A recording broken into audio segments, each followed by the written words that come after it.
Hey, fifth grade, here's the next installment of The Lightning Thief, Percy Jackson, The Olympians, Book 1 by Riordan, read to you with permission from Disney Publishing during this time of distance learning. We're at chapter 6, and it is I become Supreme Lord of the Bathroom. So, here we go. Finally, he showed me the cabins. There were 12 of them nestled in the woods by the lake. They were arranged in a U with 2 at the base and 5 in a row on either side, and they were without doubt the most bizarre collection of buildings I'd ever seen, except for the fact that each had a large brass number above the door, odds on the left side, evens on the right. They looked absolutely nothing alike. Number 9 had smokestacks like a tiny factory. Number 4 had tomato vines on the walls and a roof made out of real grass. 7 seemed to be made of solid gold, which gleamed so much in the sunlight it was almost impossible to look at. They all faced a commons area, but about the size of a soccer field, dotted with Greek statues, fountains, flower beds, and a couple of basketball hoops, which were more my speed. In the center of the field was a huge stone-lined fire pit. Even though it was a warm afternoon, the hearth smoldered. A girl about 9 years old was tending the flames, poking the coals with a stick. The pair of cabins at the head of the field, numbers 1 and 2, looked like his and hers mausoleums.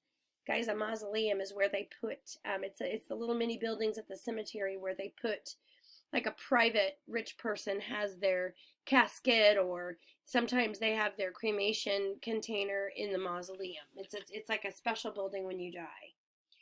Big white marble boxes with heavy columns in front. Cabin 1 was the biggest and bulkiest of the 12. Its polished bronze doors shimmered like a hologram so that from different angles, lightning bolts seemed to streak across them.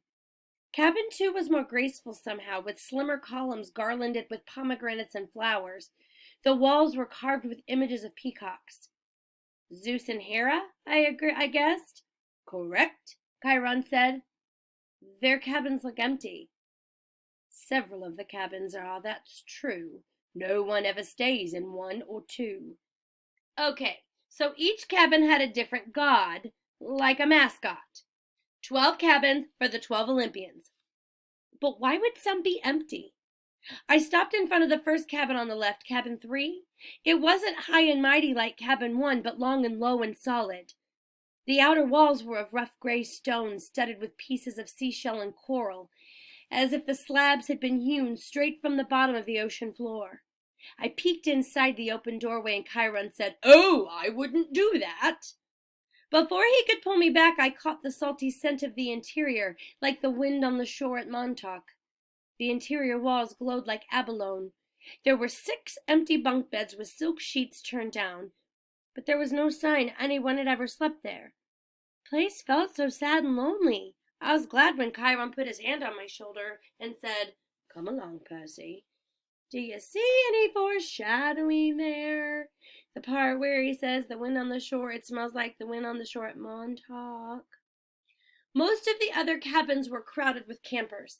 Number 5 was bright red, a real nasty paint job, as if the color had been splashed on with buckets and fists. The roof was lined with barbed wire. A stuffed wild boar's head hung over the doorway, and its eyes seemed to follow me. Inside, I could see a bunch of mean-looking kids, both girls and boys, arm wrestling and arguing with each other while rock music blared.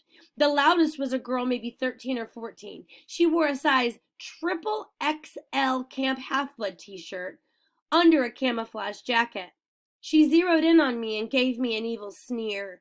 She reminded me of Nancy Bobo Fit, though the camper girl was much bigger and tougher looking, and her hair was long and stringy and brown instead of red.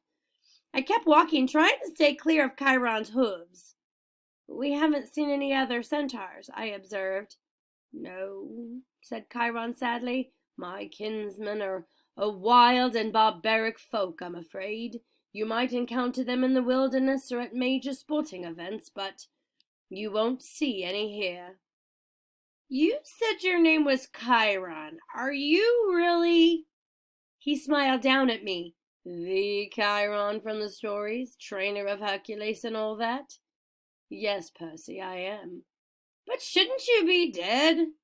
Chiron paused as if the question intrigued him. "I honestly don't know about should be. The truth is, I can't be dead. You see, Eons ago, the gods granted my wish. I could continue the work I loved. I could be a teacher of heroes as long as humanity needed me. I gained much from that wish, and I gave up much. But I'm still here, so I can only assume I'm still needed. I thought about being a teacher for 3,000 years. It wouldn't have made my top 10 things to wish for list. Doesn't it ever get boring? No. Horribly depressing at times, but never boring. Why depressing? Chiron seemed to turn hard of hearing again. Oh, look! Annabeth is waiting for us. The blonde girl I'd met at the big house was reading a book in front of the last cabin on the left, number 11. When we reached her, she looked me over critically like she was still thinking about how much I drooled. I tried to see what she was reading, but I couldn't make out the title. I thought my dyslexia was acting up. Then I realized the title wasn't even English. The letters looked Greek to me. I mean literally Greek. There were pictures of temples and statues and different kinds of columns, like those in an architecture book. Annabeth, Chiron said, I have master's archery class at noon. Would you take Percy from here? Yes, sir. Cabin 11, Chiron told me, gesturing toward the doorway. Make yourself at home. Out of all the cabins, 11 looked the most like a regular old summer camp cabin with the emphasis on old. The threshold was worn down, the brown paint peeling. Over the doorway was one of those doctor symbols, a winged pole with 2 snakes wrapped around it. What'd they call it, a catechist? Inside it was packed with people, both boys and girls, way more than the number of bunk beds. Sleeping bags were spread all over on the floor. It looked like a gym where the Red Cross had set up an evacuation center. Chiron didn't go in. The door was too low for him, but when the campers saw him, they all stood and bowed respectfully. Well then, Chiron said, good luck, Percy. I'll see you at dinner. He galloped away toward the archery range. I stood in the doorway looking at the kids. They weren't bowing anymore. They were staring at me, sizing me up. I knew this routine. I'd gone through it at enough schools. Well, Annabeth prompted. Go on. So naturally I tripped coming in the door and made a total fool of myself. There were some snickers from the campers, but none of them said anything. Annabeth announced, Percy Jackson, meet cabin 11. Regular or undetermined? Somebody asked. I didn't know what to say, but Annabeth said, undetermined. Everybody groaned. A guy who was a little older than the rest came forward. Now, campers, that's what we're here for. Welcome, Percy. You can have that spot on the floor right over there. The guy was about 19 and he looked pretty cool. He was tall and muscular with short cropped sandy hair and a friendly smile. He wore an orange tank top, cut off sandals, and a leather necklace with 5 different colored clay beads. The only thing unsettling about his appearance was a thick white scar that ran from just beneath his right eye to his jaw, like an old knife slash. This is Luke, Annabeth said, and her voice sounded different somehow. I glanced over and could have sworn she was blushing. She saw me looking and her expression hardened again. He's your counselor for now. For now? I asked. You're undetermined, Luke explained patiently. They don't know what cabin to put you in, so you're here. Cabin 11 takes all newcomers, all visitors. Naturally we would. Hermes, our patron, is the god of travelers. I looked at the tiny section of floor they'd given me. I had nothing to put there to mark it as my own. No luggage, no clothes, no sleeping bag. Just the Minotaur's horn. Thought about setting that down, but then I remembered that Hermes was also the god of thieves. I looked around at the campers' faces, some sullen and suspicious, some grinning stupidly, some eyeing me as if they were waiting for a chance to pick my pockets. How long will I be here? I asked. Good question. Till you're determined. Well, how long will that take? The campers all laughed. Come on, Annabeth told me. I'll show you the volleyball court. I've already seen it. Come on. She grabbed my wrist and dragged me outside. I could hear the kids of cabin 11 laughing behind me. When we were a few feet away, Annabeth said, Jackson, you have to do better than that. What? She rolled her eyes and mumbled under her breath. I can't believe I thought you were the one. What's your problem? I was getting angry now. All I know is I kill some bull guy. Don't talk like that, Annabeth told me. You know how many kids at this camp wish they'd had your chance to get killed? To fight the Minotaur! What do you think we train for? I shook my head. Look, if the thing I fought really was the Minotaur, the same one in the stories, yes, then there's only one. Yes, and he died like a gajillion years ago, right? Theseus killed him in the labyrinth, so... Monsters don't die, Percy. They can be killed, but they don't die. Okay, thanks. That clears it up. They don't have souls like you and me. You can dispel them for a while, maybe even for a whole lifetime if you're lucky, but they are primal forces. Chiron calls them archetypes. Eventually they reform. I thought about Mrs. Dodds. You mean if I killed one accidentally with a sword? I mean your math teacher? That's right. She's still out there. You just made her very, very mad. How did you know about Mrs. Dodds? You talk in your sleep. You almost called her something. A fury. They're Hades' torturers, right? Annabeth glanced nervously at the ground as if she expected it to open up and swallow her. You shouldn't call them by name, even here. We call them the kindly ones, if we have to speak of them at all. Look, is there anything we can say without it thundering? I sounded whiny even to myself, but right then I didn't care. Why do I have to stay in cabin 11 anyway? Why is everybody so crowded together? There are plenty of empty bunks right over there.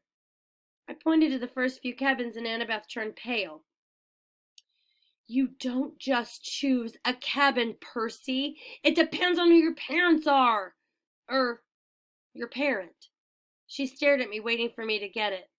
My mom is Sally Jackson. She works at the candy store in Grand Central Station. At least she used to.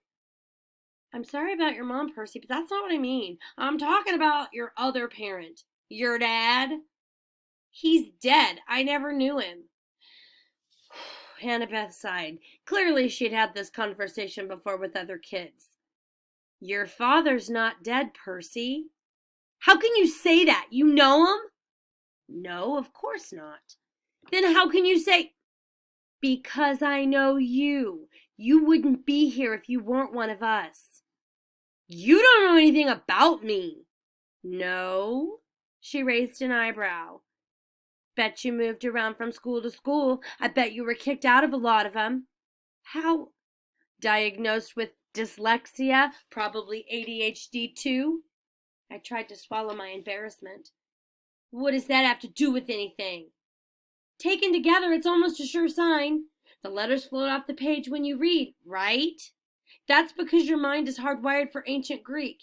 In the ADHD, you're impulsive, can't sit still in the classroom. That's your battlefield reflexes. In a real fight, they'd keep you alive. As for the attention problems, that's because you see too much, Percy, not too little. Your senses are better than a regular mortal's. Of course, the teachers want you medicated. Most of them are monsters. They don't want you seeing them for what they are. You sound like you went through the same thing. Most of the kids here did. If you weren't like us, you couldn't have survived the Minotaur, much less the ambrosia and nectar. Ambrosia and nectar. The food and drink we were giving you to make you feel better, that stuff would have killed a normal kid. It would have turned your blood to fire and your bones to sand and you'd be dead. Face it, you're a half-blood. A half-blood. I was reeling with so many questions I didn't know where to start. Then a husky voice yelled, Well, a newbie! I looked over. The big girl from the ugly red cabin was sauntering toward us. She had 3 other girls behind her, all big and ugly and mean looking like her, all wearing camo jackets. Clarice, Annabeth sighed. Why don't you go polish your spear or something? Sure, Miss Princess, the big girl said, so I can run you through with it Friday night. Era es Coracas, Annabeth said, which I somehow understood was Greek for go to the crows, though I had a feeling it was a worse curse than it sounded. You don't stand a chance. We'll pulverize you, Clarice said, but her eye twitched. Perhaps she wasn't sure she could follow through on the threat. She turned toward me. "Who's this little runt?"